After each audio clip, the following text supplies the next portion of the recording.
سەری کۆمپانیای دنیا دیکۆر، ئەتڵاس ئەسیل، گروپی کۆمپانیاکانی نوێکار.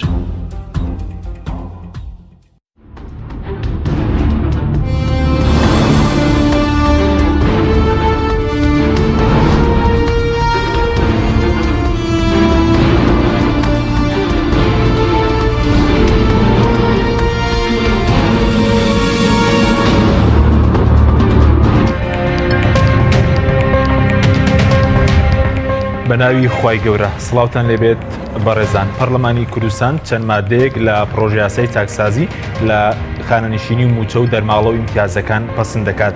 دوای 2 ڕۆژ لە کۆبوونەوە پەرلەمانی کوردستان توانی لە کۆی 23 مادە 6 مادە لە پرۆژە یاساکە پەسەند بکات. بە میوانداری بەڕێز سۆران عومەر ئەندامی لیژنەی دارایی پەرلەمانی کوردستان تاوتوێ ئەم پرسە دەکەین. سەرەتا ڕاپۆرتێک دەبینین. پارلەمانی کوردستان 6 مادەی لە پرۆژەی چاکسازی خانەنشینی و موچە و دەرماڵە و ئیمتیازاتەکان پەسەند کرد. پەرلەمانی کوردستان دوای 2 ڕۆژ لە دانیشتن 6 مادەی لە پرۆژە یاسای خانەنشینی و موچە و دەرماڵە و ئیمتیازاتەکان پەسەند کرد و وا بڕیارە دووشەممەی داهاتووش جارێکی دیکە کۆ بێتەوە و مادەکانی دیکە پەسەند بکات. دیارترین ئەو مادە و بڕگانەی پەسەند کراون لە پرۆژە یاساکە بریتین لە مادەی یەکەمی پرۆژە یاساکە کە باز لە ئامانجەکانی یاساکە ئەکات و تێیدا هاتووە ئەم یاسایە ئامانجی بەرجەستەکردنی دادپەروەری و شایستەبوونە لە موچە و دەرماڵە و بەخشین و ئیمتیازاتەکان لە هەرێمی کوردستان و یەکخستن و بەدامەزراوەکردنی فەرمانگە و یەکە جیاجیەکانی خانەنشین و چالاکردنی سندوقی خانەنشینی و ڕێخستنەوەی خانەنشینی پلە تایبەتەکان. مادەی سێمی باس لە ڕێخستنەوەی خانەنشینی پێشمەرگەکانی سەردەمی شاخ دەکات. مادەی چوارەم باز لە هەڵوەشانەوە و یەکخستن و بەدامەزراوەکردنی فەرمانگە و یەکە جیاجیەکانی خانەنشین دەکات و گواستنەوەیان بۆ سەر بەڕێوەبەرایەتی خانەنشینی لە وەزارەتی دارایی. مادەی پێنجەمیش بریتیە لە هەڵوەشاندنەوە و ڕاستکردنەوەی موچەی خانەنشینی ئەو کەسانی بەدەر لە یاسا یان بە پلەی بەرزتر خانەنشین کراون. مادەی شەشەم باس لە ڕێخستنەوەی ماف و ئیمتیازاتەکانی میراتگرانی شەهیدان و ئەنفالکراوان و زیندانیان و ڕاگیراوانی سیاسی دەکات. پرۆژەی چاکسازی خانەنشینی موچە و دەرماڵە و ئیمتیازاتەکان لە هەرێمی کوردستان لە کۆتایی ساڵی ڕابردوو حکوومەتی هەرێم ڕەوانەی پەرلەمانی کوردستانی کرد. پرۆژەکە لە 23 مادە پێک هاتووە و پەرلەمانی کوردستانیش 6 مادەی لێ پەسەند کردووە.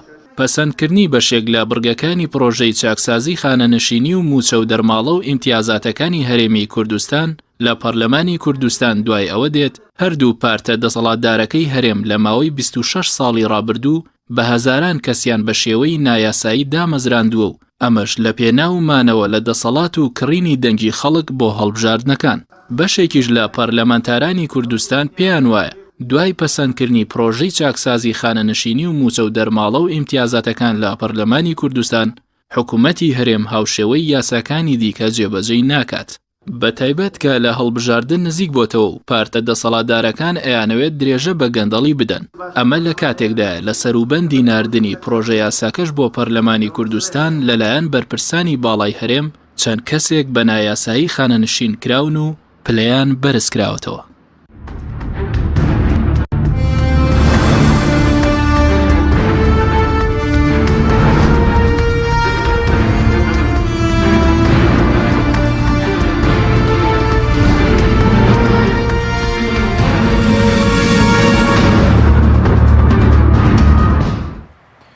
جارێکی تر سڵاوتان لەبێت بەڕێزان کاک سۆران بەخێر بن سوپاس بۆ ئامادەبوونتان. ئەگەر سەرەتا لەوە دەست پێ بکەین دوای 2 ڕۆژ لە کۆبوونەوە دیارتنەوە مادانی کێوە لە پرۆژە یاسای خانەنشینی موچە و دەرماڵە و ئیمتیازاتەکان پەسەند کردووە چییە؟ بەڵێ بەناوی خوای بەخشندەی میهرەبان ڕاستیە ئێمە وەک لیژنەی دارایی لە پێش هاتنە ناو گفتوگۆی کۆبوونەوەکانی پەرلەمان نزیک بە 50 کاتژمێر کۆبوونەوەمان لەسەر ئەم پرۆژە یاسایی حکوومەت کردووە و کاتێکیش کە لە ماوەی دوێنێەوە ئەمڕۆیە 2 ڕۆژی ڕابردوو هاتۆتە پەرلەمان بۆ گفتوگۆ بە ماوەی نزیکی 14 کاتژمێر کۆبوونەوەی پەرلەمان لە 2 ڕۆژە تاکو مادەی 6 ڕۆشتوین واتە تا مادەی 6 پەسەند کراوە کە توانم بڵێم نسبەیەکی کەم کە 13 مادەیە ماوە. بەڵ نی بۆ ڕێژێکی کەمەوە خەڵک زۆر ڕقمتانێک کە سیستە بۆ دوو دانیشتن تەنها 6 مادە لە کۆی 23 مادە ئەو مادەنەی کەماون مادەی لاوەکین نەخێر ئەوەی کە ئەم پرۆژەیە پرۆژەیەکی ئاسایی نییە وەک تەنها یاسای یەک بوار. حکوومەتیش بە ئاستێکی چڕ بەشداری کردووە لە وەزیرەکانی دارایی و ناوخۆ و شەهیدان و ستافەکانیان لەگەڵ دەستەی دەستپاکی و چاودێری دارایی. لە ڕاستیە ئەمە دەستکاریکردنی نۆ یاسای بەرکاری هەرێمی کوردستانە. دەستکاری چیەکەنم بۆ دەستکاری نۆ یاسایە؟ ئەم پرۆژە دەستکاری یاسای خانەنشینی پەرلەمانتارە لە باڵاکانە و دەستکاری نەک دەستکاری خودی یاساکان بەڵکو لادانی ئەو کارە نایاسایانەی بەدەر لەم یاسایانە کراوە بە ناوی ئەم یاسایانەوە کراوە و لە هەندێک شوێن هەندێک بڕگە و مادەی تایە کە ڕەنگە ببێ بە هەموار بۆ هەندێک لەو یاسایانە یاسای مافو امتیازاتی خانەوادەی شەهیدان تاقانەکان و یاسای خانەنشینی و یاسای خانەنشینی پێشمەرگە و ڕێزلێنانی پێشمەرگە و کۆی ئەم یاسایانە هەر هەمووی بۆیە دەستکاریکردنی هەموو ئەوانەی بە نۆ یاسا مافو امتیازاتیان وەرگرتووە دەستکاریکردنی هەموو ئەو کارە نایاسایانەی لە ماوەی 8 کابینەی حکومڕانیە کراوە هەروە ئاسان نییە بە ماوەیەکی کەم بتوانی تێیپەڕێنی. بە نمونە ئێمە لە ڕۆژی یەکەم توانیمان چەند مادەیەکی کەم کە بریتیە لە 3 مادە بە ماوەی نزیکی 8 کاتژمێر 3 مادەمان تێپەڕان بۆ چونکە مادەی یەکەم ئامانجەکانی ئەم یاسایەیە کە چۆن ئیدی لەمە و دووە لە مێژووی ڕابردووشمان ناوتراوە ئیسلاحی زراعی هەبوو ئیدی دەوترێ ئیسلاحی خانەنشینی و موچە و دەرماڵەکان دەبێتە یاسایەکی ئاوا بەرکاری گرنگ کە ئامانجەکانی ئەم یاسایە بەڕاستی ماوەیەکی زۆری برتاک و بتوانین ئەوەی کە دەمانەوێت دیاری بکەین چی بکەین. یەکەم بەرجەستەکردنی بنەماکانی یەکسانی و دادپەروەری و شایستەبوون لە خەرجکردنی موچە و دەرماڵە و بەخشین و امتیازاتەکان لە هەرێمی کوردستان و ڕاگررتنی سوودمەندبوونی ناشایستەیی زیاتر لە جارێک لە بودجەی گشتی و ڕێگرتن لە بەهەدەردانی سامانی گشتی. ئەمە یەکێک بوو لە ئامانجەکانی یاساکە واتە دەمانەوێت یەکسانی و دادپەروەری و شایستە بوون لە مەسەلەی موچە و دەرماڵە و بەخشین و امتیازاتەکانە بهێنینە دی بەم یاسایە و ڕێگرتن یاخود هەڵوەشانەوەی سوودمەندبوونی ناشایستەی زیاتر لە جارێک کە لە هەرێمی کوردستانە 101,000 کەس سەروی یەک موچە و یەک با بڵێین بەخشین و ئیمتیازیان هەیە 101,000 کەس زیاتر لە موچەیەکیانە. بەڵێ بەڵام ئەمانە بەشێکیان خانەوادەی شەهیدن میراتگری شەهیدن یاخود ئەنفالن یاخود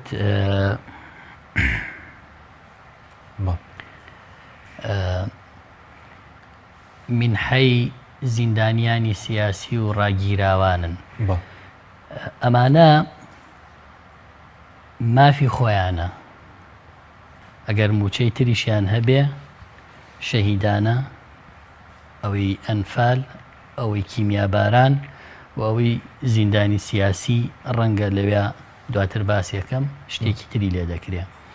ئەگەر نا ئەمانەی لێ دەرکەیت نزیک بە 62,000 کەس دوو موچەیان هەیە بەنایاسایی. بەڵێ 850 کەس دوو موچەی دوو فەرمانبەری وەرەگرن چۆنیانی ینی فەرمانبەرە لە بەڕێوەبەرایەتی کارەبا بەڵێ فەرمانبەریشە لە ئەوقاف لە یەکات لە هەردووکیش موچەوەرەکەی هەردووکی یەک فەرمانبەرە دوو موچە دوو دەوام لە هەردووکیان داوام دەکات 850 کەس بەڵێ لە هەرێمی کوردستان 850 کەس یەک کەسە دوو فەرمانبەرە ئاشتی سەیر و سەمەرە هەیە کە دیارە ئەوە ئەم یاسایەوە ئامانجەکانی هەر هەمووی تحقیقەکات هەر هەمووی لا ئەبا خاڵێکی تر بە دامەزراوەییکردن و یەخستنی بەڕێوەبەرایەتی و فەرمانگە و یەکە جیاجاکانی خانەنشینی لە بواری شارستانی سەربازی و هێزەکانی ئاسایشی ناوخۆ لە یەک بەڕێوەبەرایەتی گشتی خانەنشینی کە ئەویش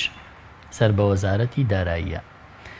ئەمە کارەساتێکی گەورە هەبوو لە هەرێمی کوردستان. 7 بەڕێوەبەرایەتی هەبوو کە هەر یەکە سەر بە شوێنێک بوو خەڵکیان خانەنشینە کرد. ئەگەر تەماشا بکەی بۆ قەبارەی ژمارەی خانەنشینی لە هەرێمی کوردستان ئێستا هێندە زۆرە 108 ملیار دینار موچەی خانەنشینی هەرێمە 108 ملیار بەڵێ دینار بەڵێ لە کاتێکە وەزارەتی دارایی ڕایگەیاند 61 ملیاری ئەوان ئاگایان لێوە ئەیدەن 61 ملیاران ئەگەلێ ئەوەی تری لە شوێنەکانی ترە درێ بۆم لەکوێ درێ لە شەهیدانە درێ لە پێشمەرگە ئەدرێ لە دەرەوەی مەرکەزیەتی وەزارەتی دارایی حیزبی شەردا بەژەکرێ ئێستا پێتەڵم بۆ نمونە بەڕێوەبەرایەتی خانەنشینی یەکەی هەشتامان هەبوو کە هی پارتی دیموکراتە بەڕێوەبەرایەتی خانەنشینی یەکەی هەفتامان هەبوو کە هی یەکێتی نیشتیمانیە بەڕێوەبەرایەتی خانەنشینی دەستگای ئەیلولمان هەبوو پێشمەرگەی دێرینمان هەبوو ینی ئەمانە زائیدەن بەڕێوەبەرایەتی خانەنشینی لە وەزارەتی شەهیدان و ئەنفال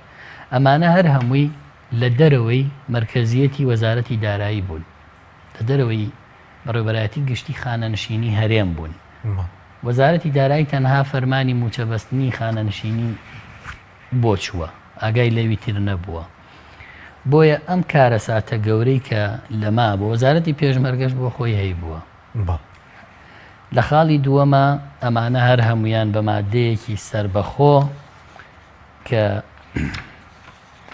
پەسەند کرا مادەی چوارە هەمویان هەڵەوە شێنەوە وەخرێنەوە سەر بەڕێوەبەرایەتی گشتی خانەنشینی هەرێم واتە ئەم فەوزایە نامێنێ لە خانەنشینی و مەسەلەی حیزبی و ئەوەی کە پێشتر هەبووە. یەکێکی تر لە ئامانجەکان چالاکردنی سندوقی خانەنشینیە. ئەم سندوقە لە ساڵی 2006ەوە لە هەرێمی کوردستان یاسای بۆ دەرچووە بەڵام حکوومەتی هەرێم ئەم سندوقەی نەبووە. هەر فەرمانبەرێک مانگانە کە موچەی وەرگرتووە چەندێک لە خانەنشینی لێی بڕدراوە بۆ خانەنشینکردنی ینی فەرمانبەرێک کە بە 63 ساڵ عمر و 40 ساڵ خزمەت 40 ساڵ خزمەت هەموو مانگێک ئەم لێبڕینی خانەنشینی داوە بە حکوومەت بیخاتە ئەم سندوقە بۆی کە خانەنشین بوو موچەکەی لی دەستکەوێتەوە و حکوومەت دەبێت دامی ئەم سندوقە بکە ئیسtisماری پێ بکە بۆەوەی دەوڵەمەند ببێ و پێویستی بەوە نەبێت چاوەڕێوە بکە موچەی ئەم مانگە کەیەدرێ و لە وادەی خۆی وەرێگرێ. بە نمونە سندوقی خانەنشینی پارێزەران کە هی سندیکای پارێزەرانە ئەم سندوقە بە پێی زانیاری من بڕی 3 ملیار دینار پارەی تایە کە هەر پارێزەرێک ئەندامی سندیکای پارێزەرانە مانگانە پارەیەک دەدا بەو زەمانەی کە بۆی دیاری کراوە توانێت خانەنشین ببێت لە لای سندیکاکەی خۆی مانگانە ملیۆن سەروی ملیۆنێکی ئەدەنێ پارەی تایە. حکوومەتی هەرێم ئەولاتر بوو وەکو دەوڵەت نەک وەک سندیکایەک وەکو دەوڵەت ئەم سندوقەی ئێستا پارەی باشی تیابێ. ئەم سندوقەی عێراق 8 ملیاری تایە 8 ملیار دۆلار کە زۆر جار پارادا بە حکوومەت بە قەرز لە خەڵک وەرگیراوە لە خەڵک وەرگیراوە دیاریش سەرفیان کردووە لە کاتێکە ئەمە بەڕاستی ئێمە زۆر لەسەر ئەمە وەستین وەوتمان دەبێت چارەنووسی ئەو پارانەمان پێ بڵێن لە پەرلەمان پێتاوتن بەڵێ بە حکوومەت و ستافی حکوومەتمانوت وەڵامیان چی بوو یانێوان لە ڕاستیە ئەوان وتیان ئەوەی کە حکوومەت داوێتی بە خانەنشینان لەو تەمەنەی زۆرە زیاترە لەوەی لە سندوقەکە بەڵام ئێمە وتمان ئەوە دەزانین بەڵام تۆ دۆخی خانەنشینانی هەرێم ئێستا دەبینین لە چه خراپیەکایە لە ساڵی 2007 دوو موچیان پێدراوە لە 2017 دوو موچیان ئەی لە 2010 لە 2010 تا ئێستا موچیان وەرنەگرتووە ینی 2 ساڵە چە موچیان پێدراوە دوو موچە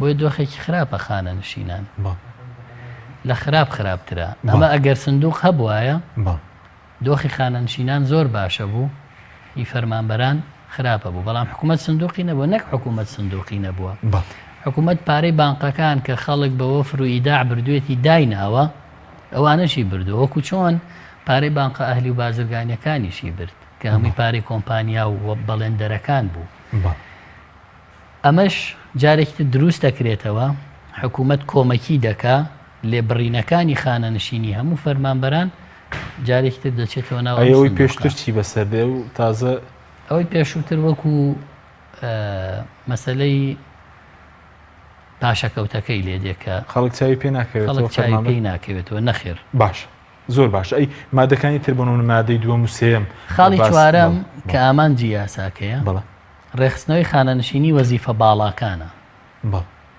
سەرۆکی هەرێم حکوومەت پەرلەمانتار وەزیر بریکاری وەزیر هاوتاکانیان تاکو و ڕاوێژکار و بەڕێوەبەری گشتی لە ڕاستیە ئەمە لە مادەی سێیە دەنگی پێدراوە چەسپی کە ئێمە وەک فراکسیۆنی خۆمان دەنگمان پێی نەدا بە مادەی چەند بە مادەی سێ کە خانەنشینکردنی پلە باڵاکان بوو بۆچی دەنگتان پێ لەبەرەوەی ئێمە داوامان کرد باوەکو عێراق بێ چۆن وەکو عێراق بێ لە عێراق کەمترین موچە 400,000 هی خانەنشینی بەرزترین موچە هی خانەنشینی 4 ملیۆنە واتە کەمترین موچە کە خانەنشینی فەرمانبەرە لەگەڵ بەرزترین موچەی خانەنشین کە هی پلە باڵاکانە وتمان با 10 هێندەی فەرق بێ 10 هێندەی فەرق بێ یعنی موچەی باوکی من بە 40 ساڵ خزمەت و تەمەنی 63 ساڵ کە من پەرلەمانتارم ئەویش خزمەتی وەزیفی کردووە بە مافی خۆی و بە خزمەتێکی زۆر و بە تەمەنێکی زۆر با هەر 10 هێندە بێ نەک 20 هێندە بێ نەک 25 هێندە بێ بەڵام بەداخەوە دیارە ئەوەی کە ئێمە بەجێکنی یاساکەی عێراقتان کرد ئێمە داوامان کرد وەک عێراق بێ بەڵام بە گونجاندن لەگەڵ هەرێمی کوردستان ئەوەی عێراق بۆ نمونە موچەی پلە باڵەکان کەم دەکاتەوە موچەی فەرمانبەری ئاسایی زیاد دەکات بۆ خانەنشین وایە بەڵێ ئێمەش تا ڕادەیەک موچەی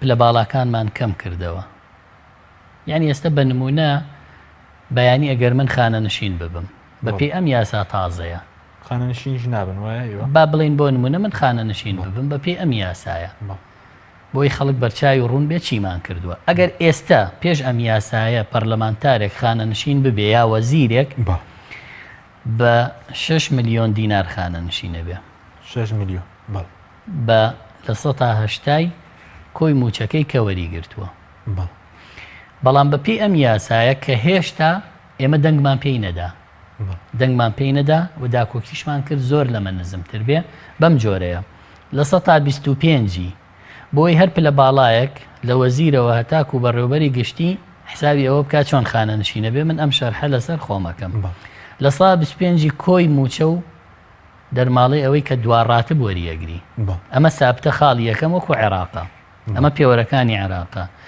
دووەم بۆ هەر ساڵێکی خزمەت کە هەتا جاگەر وەزیر و پەرلەمانتار بێ لە پێشووشا خزمەتی وەزیفەی لە حکوومەت هەبێ هەر بۆی حسابە من هیچ خزمەتێکی وەزیفەم نییە واتە تەنها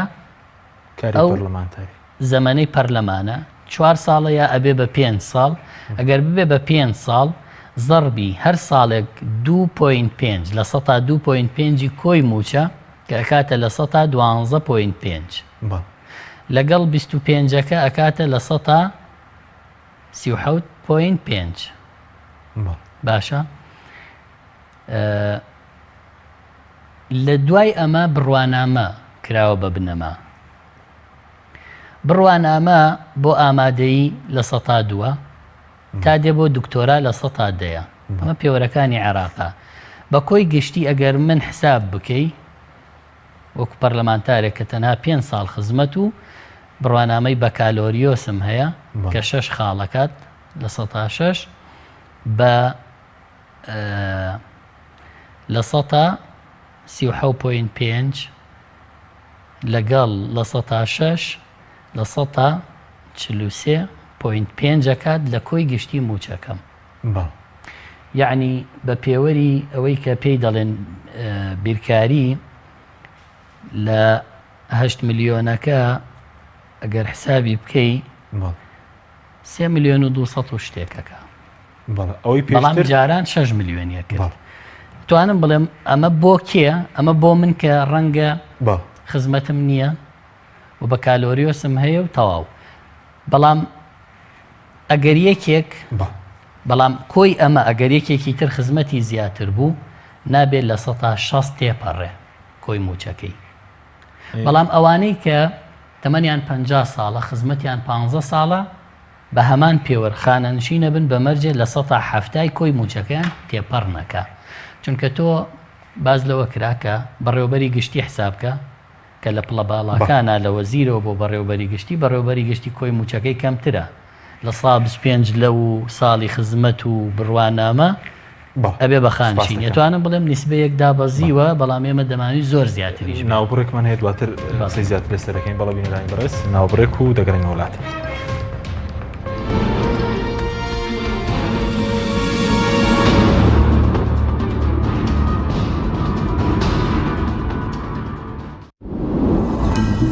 تۆپ ئارت تاکە بریکاری تۆڕی میدیایی کۆمەڵ بۆ دروستکردن و بڵاوکردنەوەی ڕیکلام. تۆپ ئارت گروپی کۆمپانیەکانی نوێکار بۆ جوانکاری بیناسازی.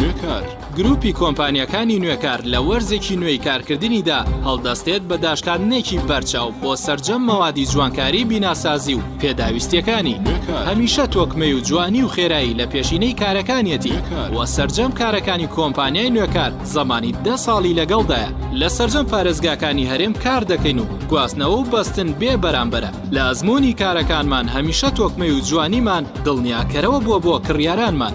ناونیشان کەلار شەقامی سەرەکی لیوا بازار بەرامبەر مزگەوتی تەقوا. گروپی کۆمپانیەکانی نوێکار. کۆمپانیای دنیا دیکۆر. کۆمپانیای دنیا دیکۆر ئامادەیە بۆ دانانی دیکۆراتی ماڵ و شوێنە گشتی و حکومیەکان. کۆمپانیای دنیا دیکۆر هەڵدەستێت بە دروستکردن و دانانی کەوانتەر و ژووری نووسن و ئۆفیسی گەشت و گوزار و جبسم بۆردی مەغریبی و کاغەزی دیواری ئیتاڵی و تەختەی ئەرزی تورکی و ئەڵمانی و جیاکردنەوەی هۆڵ بە HDF و MDF و داری سروشتی. کۆمپانیای دنیا دیکۆر دنیایەک بۆ دیکۆراتەکانتان. ناونیشان سلێمانی فەرعی یەکەم شەقامی بازنەی مەلیک مەحموود بەرامبەر پارکی مەلیک مەحموود. فەرعی دووەم شەقامی بازنەی مەلیک مەحموود بەرامبەر سۆپەرمارکێتی ئاڵتون. فەرعی سێیەم ناوچەی پیشەسازی یەک بەرامبەر تاقیگەی بیناسازی. کۆمپانیای دنیا دیکۆر.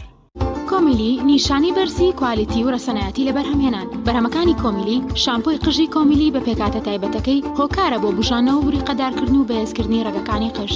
جۆرەکانی شامپۆی قژ بۆ قژی ئاسایی و چەور و وشک و دژە کڕێش و قژی مخۆرکە بۆ یەکراو. جۆرەکانی کلینەکسی تەڕی کۆمیلی بۆ بەکارهێنانی ڕۆژانە، پاکەرەوەی لەش، پاکەرەوەی ماکیاژ کە توانایەکی بەهێزی هەیە لە لابردنی ماکیاژ و مادەی وەتەرپروفی ناو ماکیاژ بەبێ جێهێشتنی هیچ موادێکی زەیتی. شامپۆی خۆشتن و دەستشتنی کۆمیلی پێست بۆن خۆش و نەرمەکە. کرێمی دەست و دەموچاوی کۆمیلی لە 100% زەیتی زەیتونی سروشتی تیا بەکاراتوە. پێستە وشک و زبرەکانی دەست و قاچ نەرم و زیندووە کاتەوە. زۆرینەی بەرهەمەکانی کۆمیلی لە 100% زەیتی زەیتونی سروشتی تیا بەکاراتوە. گۆڵدن ئای بریکاری سەرەکی بەرهەمەکانی کۆمیلی. تۆپ ئارت تاکە بریکاری تۆڕی میدیایی کۆمەڵ بۆ دروستکردن و بڵاوکردنەوەی ڕیکلام. تۆپ ئارت.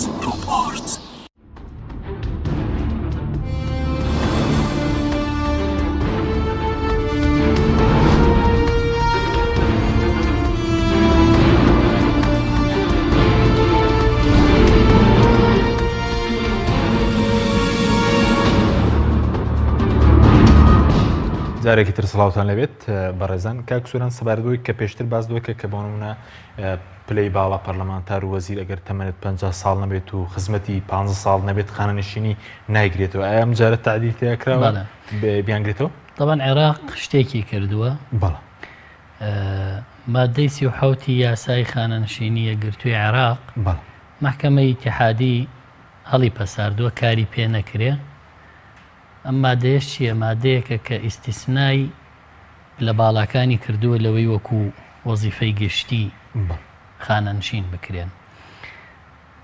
هاتۆتەوە سەر مادەی 21 یاسای خانەنشینی یەکگرتووی عێراق کە ئێمە زۆر جەختمان کردەوە هەرێمی کوردستان دەبێ و یاسایە ئینفاز بکە. ئێمە لە لیژنەی دارایی لە ساڵی 2015 تعدیلمان کردووە، هەموارمان کردووە نردومانە بۆ حکوومەت، بەداخەوە حکوومەت بۆ ڕەفزی کرە و کاتە لە 2015 ویستان جێبەجێ بکات. بەڵێ حکوومەت وتی من ناتوانمەوە بکەم، لەوێ کەمترین خانەنشینی 400,000. بەڵام عێراق هاتووە پینەی ئەمەی کردووە بۆ پلە باڵاکان ئەگەرێکە 50 ساڵ نەبێ و تەمەنی بۆ 15 ساڵ خزمەتی نەبێ بۆ پلەی باڵایە، ئەمە بۆ فەرمانبەران نییە. هاتووە چی کردووە؟ لە تەمەنەکەیە ئەگەر بۆ نمونە 148 ساڵ بێ خانەنشینی ناکە، بەڵام هەتاکووە بێ بە 50 ساڵ هەموو مانگێک لێبڕینی خانەنشینی چەنە مانگانە دەیدا، دوای 2 ساڵ کە تەمەنێ بێ بە 50 ساڵ خانەنشینیەکە ئەچێ ئیکات. ئەگەر خزمەتەکەی کەمتر بێ لە 15 لە عێراق شیعەکان و ئەوان هاتوون تەمەنی خزمەتی هینیان خزمەتی جیهادیان بردوتەوە. لە هەرێمی کوردستان و بەرپرسانەی لە هەرێم بوون بۆ پڕکردنەوەی ئەو خزمەتی ئەگەر نەیان بوو بێ خزمەتی پێشمەرگایەتیان بۆ بۆیان هەل کردووە. بەڵام ئەگەر یەکێک هیچیانی نەبێ نەتەمەنەکەی نەخزمەتەکەی بگاتە 50 و 15 هاتووە عێراق 6 پاسەوانی بۆ داناوە بە بندیوار کە موچەکەی 6 میلیۆنە و توێتی بۆ خۆت. ئێستا کوردستانەکە ئێمە کوردستان هاتن وایان لێ کرد کە ئەگەر یەکێک تەمەنەکەی خزمەتەکەی نەگەشت بێتە 50 ئەوە بوو کە بۆم باس کردی بە لە 160 تێپەڕ نەکا خانەنشین. باشە، بەڵام ئەوە ئەگەر حەقیقی بێ خەڵکێ مەسەرەن بە پلەی وەزیر خانەنشین کراوە وەزیر نەبووە بەنایاسایی خەڵکێ بە پلەی تر ئەمانە چیان بەسەر ئەمە مادەی 3 هەڵوەشاندنەوەی خانەنشینی بە پلەی وەزیر بریکاری وەزارەت ڕاوێژکار بەڕێوەبەری گشتی و هەر پلەیەکی تایبەت هەمووی هەڵەوەشێتەوە. بۆ کێ بۆ پێشمەرگانەی کە چوونەتە پاڵخەباتی ڕزگاری خوازی کوردستان پێش 5 ساڵی 1991. ئەمانە بەشێکی زۆر لەمانە لە خەباتی شاخابوون بەم پلانە حکوومەت غەدری لێکردوون خانەنشینی کردوون. بۆیە دوای وردبینی لەم ناوانە ئەگەر شایستەی ئەوە بوون خانەنشین بکرێن لەبەر خەباتی پێشمەرگایەتی بە یاسای ڕێزلێنانی پێشمەرگە ژمارە 33 ساڵی 2007 بە یاسای خانەنشینی پێشمەرگە ژمارە 38 ساڵی 2007 خانەنشین نەکرێن. ئەوەشی کە ئەوەی نەبێ هەروەکو ئیمتیازێک پێی درابێت هەڵەوەشێتەوە. بەڵام سەبوون و قایم قام هەبێت داوام ناکات موچەی قایم قام وەرەگرێت. ئەوە لە شوێنێکی ترا هەلمان چی مەسەلاوانە چیان بەسەر دێت؟ ئەوە لە مادەکانی دواترا هەلمان کردو هێشتا پێی نەگەشتوین، بەڵام وای لێ دەکەین. ئەوانەی کە پێیان دەوترێن معەوەم معەوەم واتە یەکێک کە پێڵن قایم قام یا بەڕێوەبەری ناحیە بەڵام نە قایم قامیەتی هەیە نە ناحیەی هەیە هەرسەر بە وەزارەتی ناوخۆی و ئیمتیازاتی هەیە و هیچ دەوامی نیە. ئەمانە وامان لێ کردوون حکوومەت دامەزراندن لەم پلانە هەمووی ڕائەگرێ و لەمانە کەی پێویست بوو بۆ ئەو پۆستانەی کە پێویستە تاکو ئاسی بەڕێوەبەری گشتی ڕاوێژکار بەکاریان دێنێ و ئەوی تر مافی خانەنشینی پێدا. بەڵام ئێستا بە پێی یاساک خەڵکەیە پلەی تایبەتیە بێ و لەمە دووە لی بەبڕێ بە تاواتی شمولی نەکات بۆ نمونە چیە ناوانە؟ ئەوانن کە بە نایاسایی و بە ناشایستەیی وەریان گرتووە و ئەوانەشی کە بە مادەیەکی ترمان هەیە ئێمە مادەی 5 ڕاستکردنەوەی موچەی خانەنشینی یا هەڵوەشاندنەوەی خانەنشینی سەرجەم ئەو کەسانی کە بەدەر لە یاسا خانەنشین کراون یان بە پلەی بەرزتر لە پلەی وەزیفی خۆیان یان بە هەژمارکردنی نایاسایی ساڵانی خزمەت. ئەم سێ جۆرەش هەڵەوەشێتەوە. باشە کێ برالەوەدا کەسێک یاسایە و کەسێکیش نایاسایە بۆ خانوونشینی. لە دوای یاتیایەتی کە حکوومەتی هەرێمی کوردستان میکانیزمی جێبەجێکردنی یاسایە چۆنەکە. بە نمونە کەسێک خانەنشین کراوە بە هەر پلەیەک، بەڵام ڕۆژی لە ڕۆژانە و پلەی نەبینیەوە، جا سەربازی بێ یا مەدەنی کراوە بە بەڕێوەبەری گشتی، بەڵام قەت وەزیفەی نەدیوە. کاتێک دۆسیەکەی ئەبینی، دۆسیەکەی دەرەهێنی، فەرمانی خانەنشینکردنەکەی تایە فەقەت لەگەڵ ناسنامەکەی و فۆرمی بایعەکەی.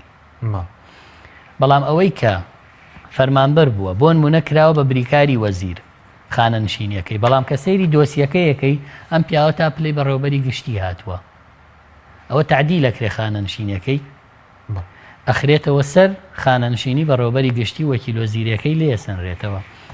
یەکێکی تر هاتووە وەکیل وەزیر بووە یاخود بەڕێوەبەری گشتی بووە یا هەر پلەیەکی تری هەبووە کە پێویستە بە 15 ساڵ خانەنشین ببێ. ئەم 13 ساڵ خزمەتی هەبووە، دویان بۆ زیاد کردووە و خانەنشینیان کردووە. ئەمە لە مادەی 5 بڕگەی 2 هەڵەوەشێتەوە. ئەگەر 2 ساڵ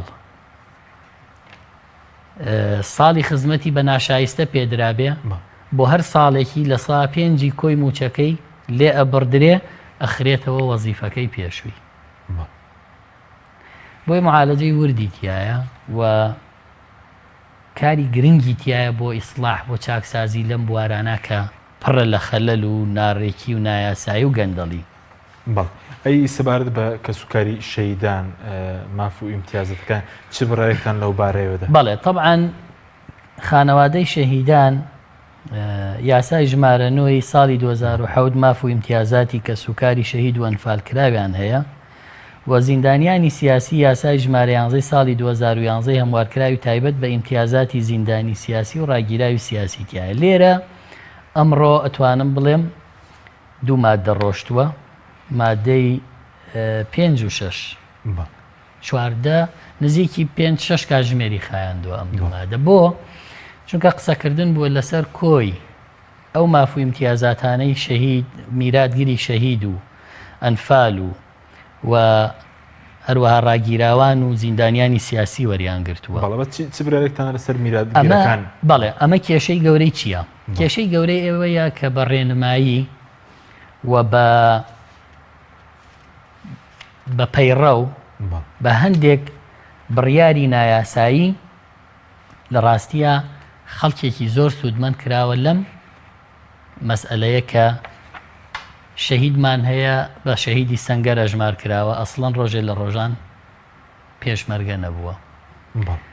خەڵک هەیە لە ئیمتیازاتی زیندانی سیاسی کراوە بە زیندانی، ڕۆژێ لە ڕۆژان بەو جۆرە نەبووە. ئەمانە خەلەلی گەورە لە لیستی شەهیدان و ئەنفال و کیمیابارانە هەیە.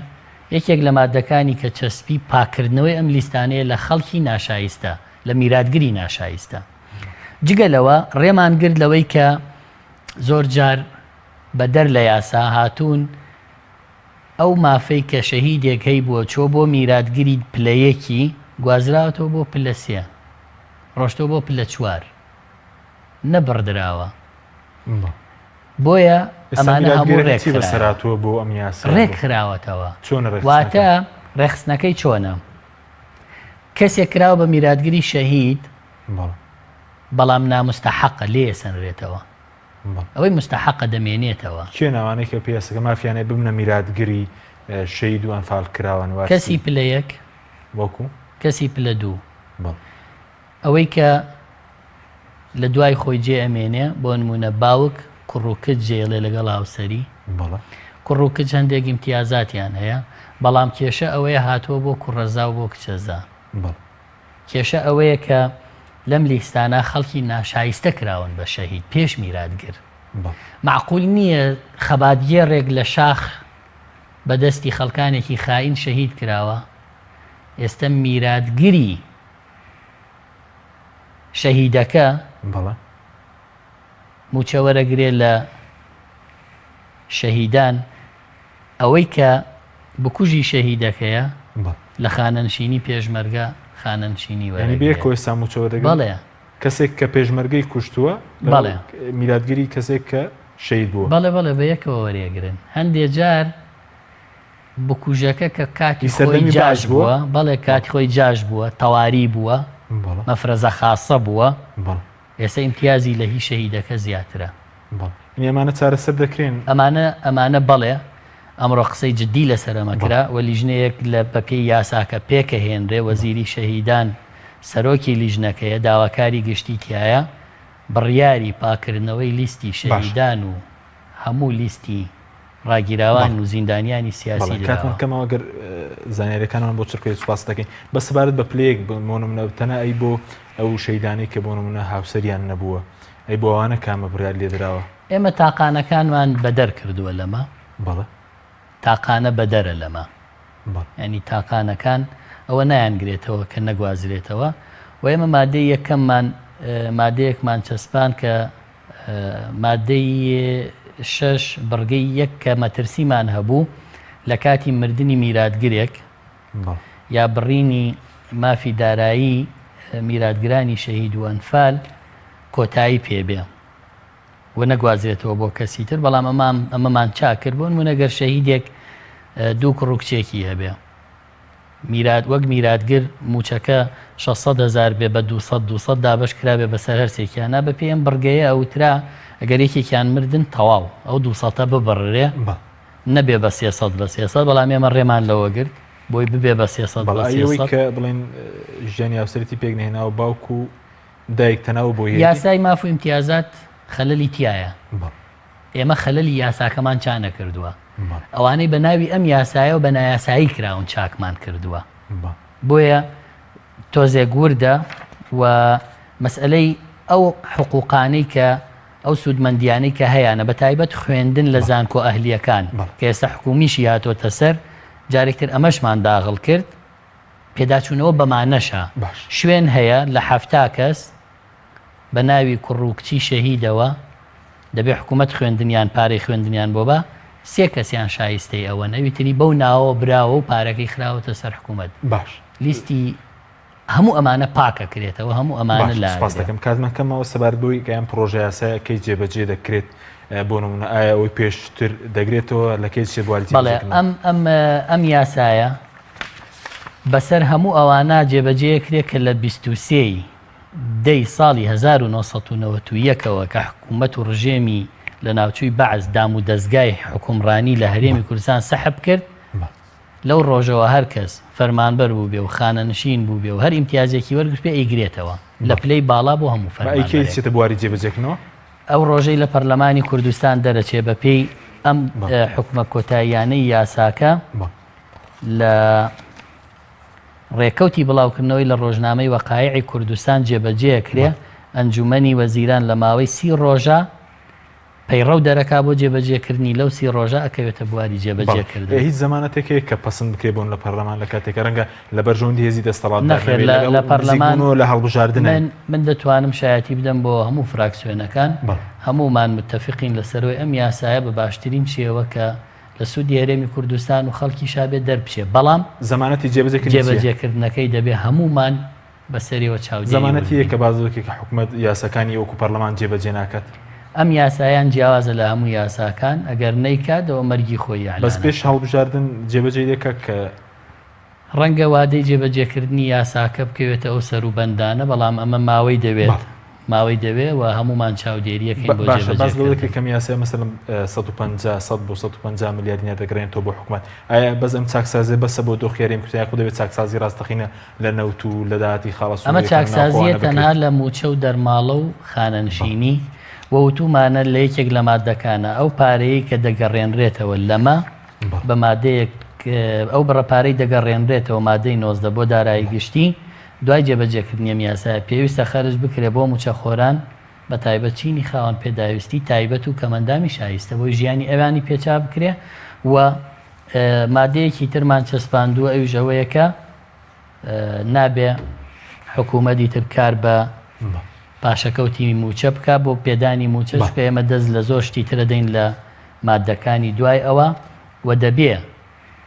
ئەمەش مادەیەکی ترە کە داکۆکی تەواو لە چەسپاندنیەکەین بچێتە لە پرۆژەکە چاکسازی تریش بکرێت بۆ هەرێمی کوردستان ئەوەی دەمەوێت بیڵێم بە کورتەوە ئەوەی دەمەوێت بیڵێم ئەوەیە ئەو مەسئلەی پاشەکەوتە دەمانەوێت بیکەین بە زەمان لەسەر حکوومەت بکرێت بە حساب بانقی بۆ خەڵک بەڵام چاکسازی لە سێکتەری نەوت لەمە گەورەترە لەمە گرنگترە لەمە مهمترە کە گەندەڵی گەورەش لەوێ زۆر سپاس بۆ بەڕست سۆرا عومەر ئەندامی لیژنەی دارایی پەرلەمانی کوردستان لەم بەرنامەیە لەگەڵ مام بوو سپاس بۆ بینێرانی بەڕست بە باوکارانم خواتان لەگەڵ